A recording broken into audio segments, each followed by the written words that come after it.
guys, we're back on the Uni and I am finishing up some steering.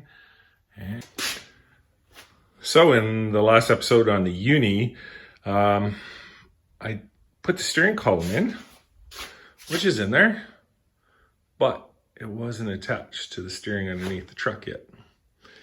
So this is what I've done.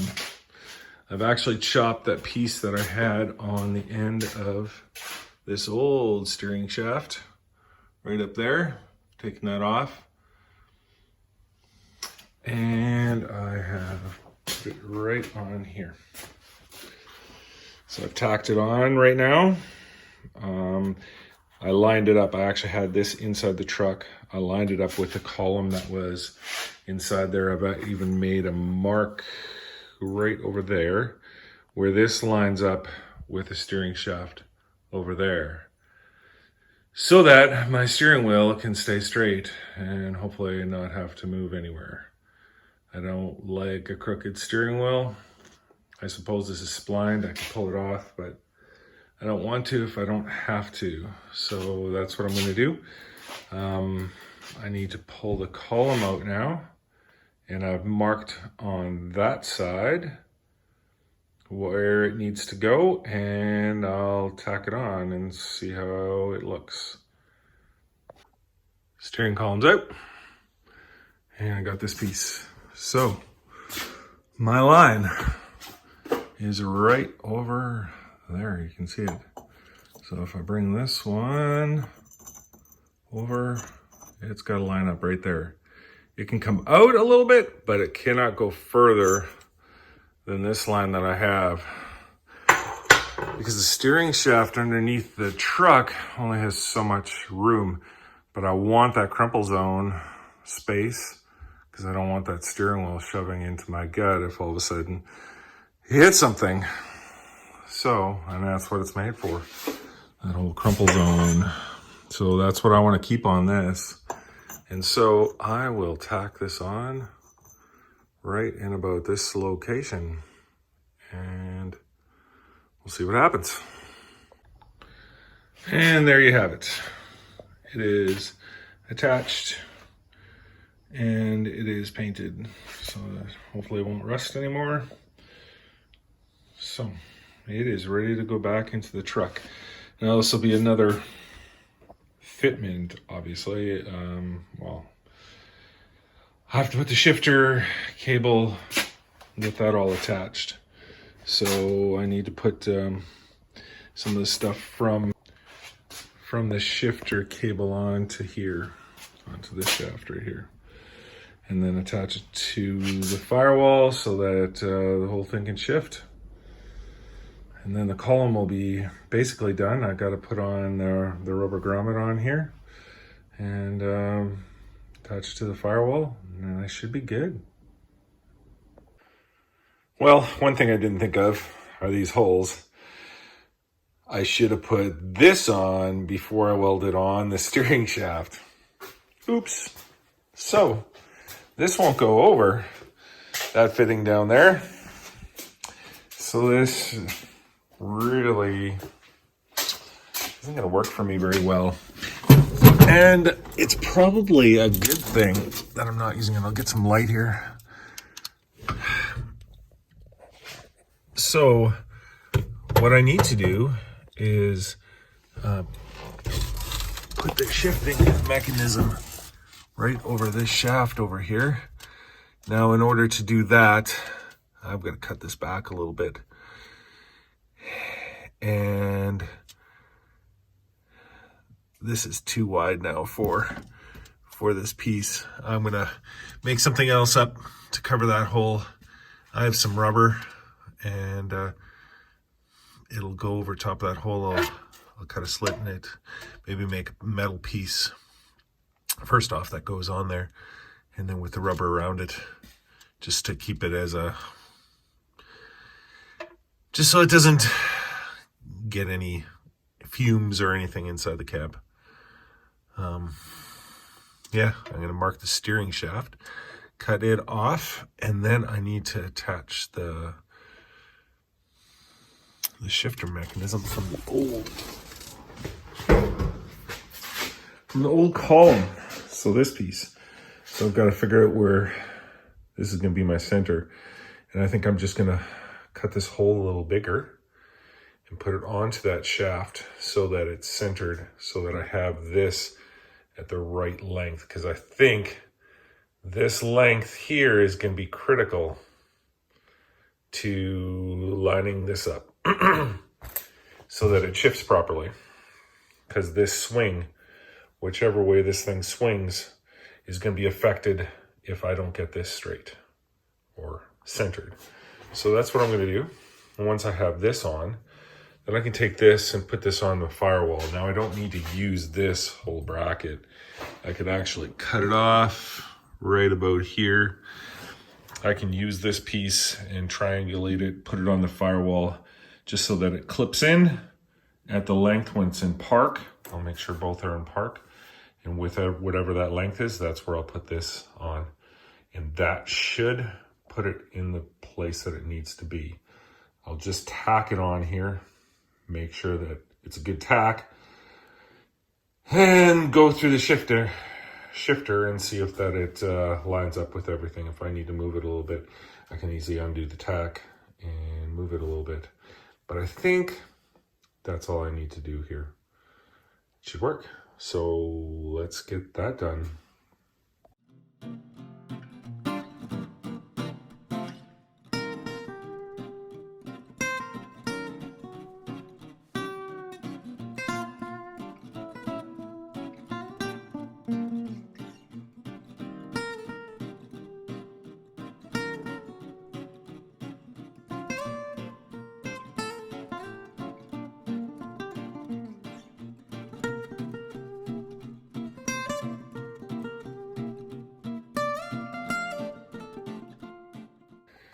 So this is what I come up with.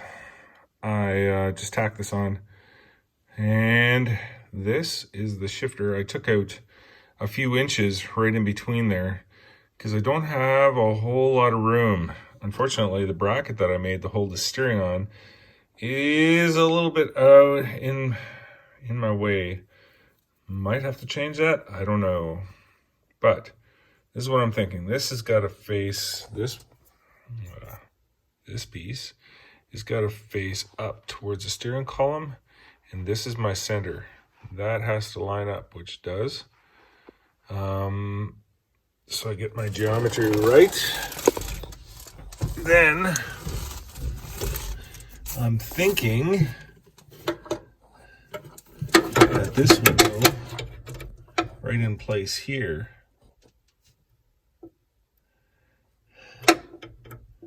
Unfortunately, this bracket that I built just on the other side here for the steering column doesn't leave me a lot of room. I think I might be able to stick it right through that little hole. You see that little hole right above there? I'm hoping that the cable can fit through there. I've got to attach it to this.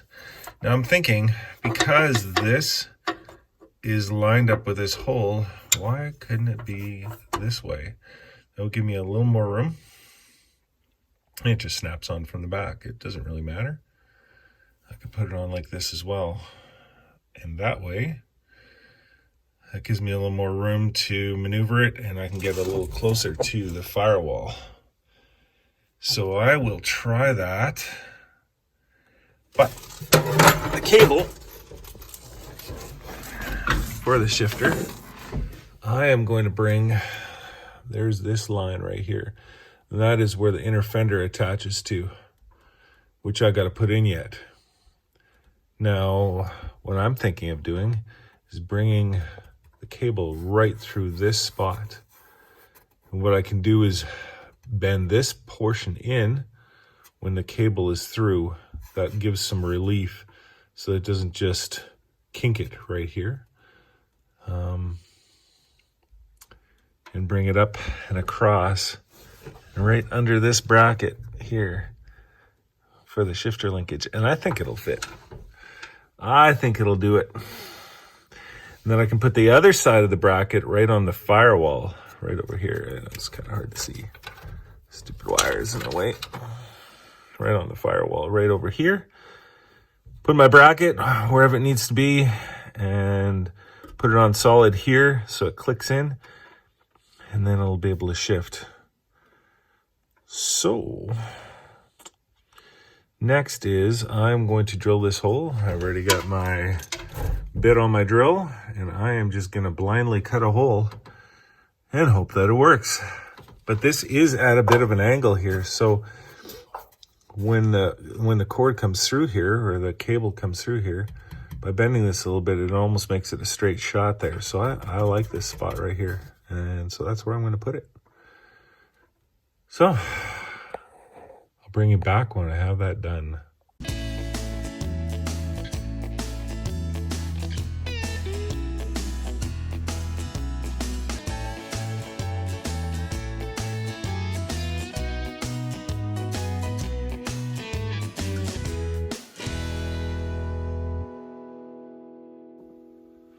So what you saw me do is, you saw me drill a hole right at the end of this piece, and what I did was I threaded it. This is 1/4 inch and 20 inch, or 20 threads per inch, and I put that right in here, and so that screws in there. And so what I'm gonna do is put this on here. And I gotta get some washers. Let me do that. So I want this turned towards the firewall. And we'll put this on like so. This way we can adjust it before we actually weld it. I don't even know if I can weld it onto this thing. I may need a couple more washers, and we'll see. See what happens here.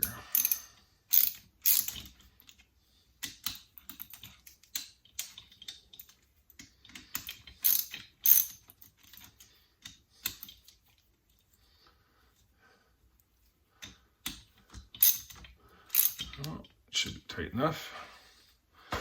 Okay, so now I can put this back in, and then I can put this in exactly the right spot. I can do my adjustments, and then with that I can move this thing a little bit, right? And with that I can put it right in the right spot, weld my other piece to the firewall, and then I can tack this on so this doesn't move.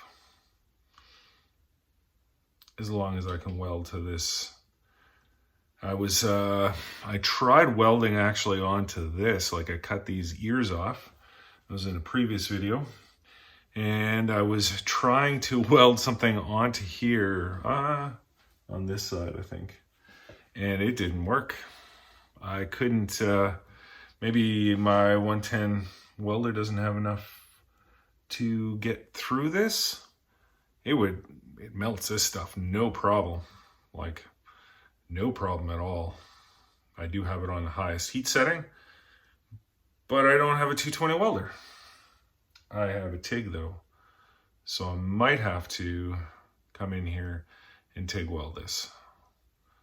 Then I can get enough heat in here and possibly to weld on that. I'm gonna actually try it on one of the ears that came off of here. I'm gonna TIG weld it and see if I can actually get it hot enough to burn that in.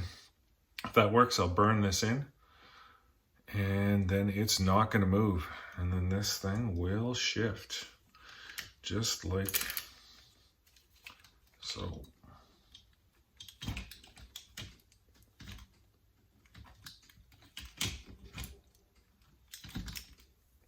Should work. Okay, in and out of the car, constantly, or truck. That's what I gotta do.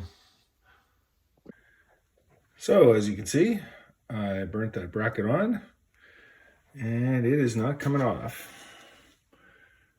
It's chopped and welded. So next, I'll put the column in, and we'll hook everything up, and then I'll have to make a piece that goes onto the firewall right across from here. but that should do it. Actually, before I put the column in, I am going to weld that bracket in a little stiffer.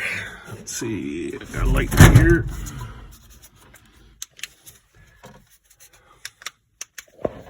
So this bracket right over here, where this is in, got the firewall cleaned up.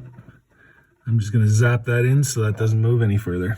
I'm gonna take that clip off so I don't heat it up too much, and it should go in pretty easy. And then I'll put the column in, and then we can call the column, once I've closed up that hole, we can call the column done. Until we have the wiring part, which I've already marked out the wires, so that'll be pretty simple. Column is in, and now I can key out, and I can shift. There we go. That's in. Now, what should I do? I need to put the wiring in. I want this thing to run. I want to be able to move this thing. So wiring, and then underneath the hood, I need to put the inner fenders in and attach everything so it's out of the way of the wheels and it's not flopping around anymore. So that's my next job.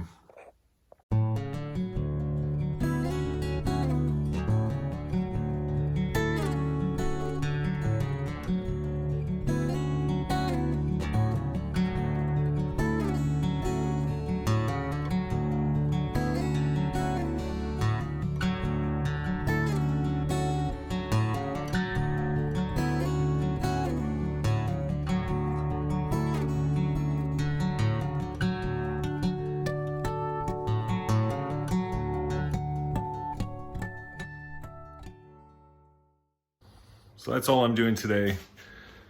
I got some things up tonight, but every little bit helps. If you get into your shop, and even if you do like an hour or two work every day, it soon adds up. You just gotta go out there and do it. And that's what I'm trying to do. I got that inner fender in, and next we'll put the other side in. And I want to mount all the stuff that's lying around. I want to give it a permanent spot. And this coolant tank, they don't fit very nice, as you can see. They're terrible. So what I want to do is I want to make one. See if I can. I have a TIG welder. I'm not great at aluminum welding, but I think it's time to give it a try. See if I can weld up a tank. And see if it'll hold water and shape it to how I want it so it fits in here and it looks good. That's the plan. Okay, until tomorrow. So I'm back next day, and I got an inner fender to put in. So we'll see what we can get done today. Got a few things up, so let's get at her.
So I have the inner fender in here. I've got to bend this back a little bit. It looks like it's taken a little hit from the suspension from being in there. I had to clearance this. And I got a big gap, but I have some rubber that I want to put in here, and I don't know if you've ever seen some of the older trucks. Even some of the newer ones, they have flaps on there just to keep the debris out. And that's exactly what I'm going to do. I'm going to put a rubber mat in there, secure it onto the inner fender, and that should keep a lot of the debris out of the engine bay here with that hole. And I needed that hole in order to get it up over top of the suspension to get it into place. Before, it only wanted to go partially in, and now it's all the way in. This is going to limit, though, what I can do. I'll put you on the tripod here. This is going to limit the stuff that I can mount this and stuff. I'm hoping I have enough hood clearance. But really, all I have to put on this side is this and this water reserve here. And maybe I can make this work. I'll mount it kind of in front here, kind of out of the way. Maybe make a bracket. I don't know, I'll have to see. Decisions all the way along. We'll see how it fits. First off, before any of that, I want to take this back off, bang that dent out, and then put some rubber in there, and I'm going to measure to see how much I need. That I should do now. And I don't know if you can see right here, but there's a kink in the metal which doesn't allow it to pull all the way to the front here. I don't know if there's much I can do about that. Maybe try and bang this out a little bit, try and get it a little closer. But I'll do some work on this and see if I can get it close. And then once I have these in, I can mount everything to the inner fenders, which is great. That is a fantastic place to be, because that's where I want to be. All right.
So I won't make you watch the rest of this, because all I gotta do is now put in some bolts, and then that inner fender is in.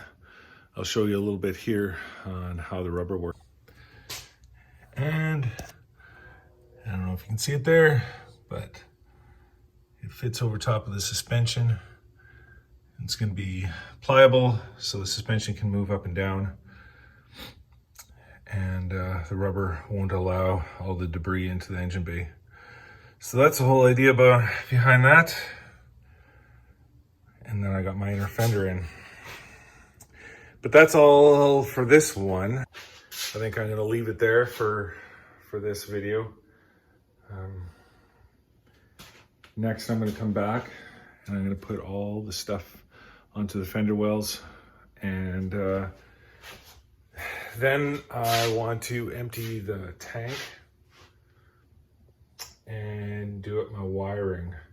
I'm kind of struggling with the wiring harness in this truck. So I got another one. I'm gonna throw it in here.